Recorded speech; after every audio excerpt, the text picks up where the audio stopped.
आज चितवनमा बिहान यस्तो भिड कहाँबाट लाग्यो होला, कसरी भिड भयो होला, तपाईँलाई जान्ने इच्छा छ नि भिडियो अन्त्यसम्म हेर्नु होला।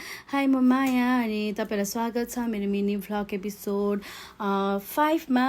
अनि आज चाहिँ म यति बिहान यति धेरै खुसी थिएँ, एक्साइटेड थिएँ, किनभने आज चाहिँ ग्लिटर्समा चाहिँ 500को सेल लाग्दैछ भनेर है। उनीहरूको बिहानबाट छिटो कामसाम सबै गरिओरि अनि 11 बजी बाबुलाई सुताएर अनि त्यसपछि गएर सुताएर मम्मीलाई हेरिदिनु है भनेर अनि बुढासँग गएको थिएँ।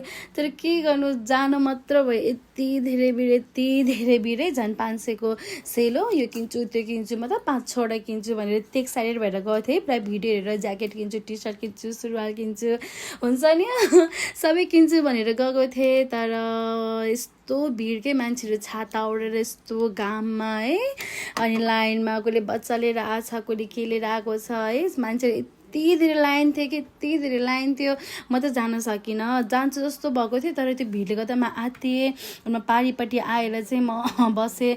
अनि त्यो भिडबाट चाहिँ म त्यहाँबाट निस्किने ठाउँ पनि पाएन कि, यस्तो गाह्रो थियो कि त्यहाँनिर ग्लिटर्समा चाहिँ तपाईँहरू जान सक्नुहुन्छ है। यति धेरै भिड, यो 1 हप्ताको हो, तर आज सकेला जस्तो छ कि।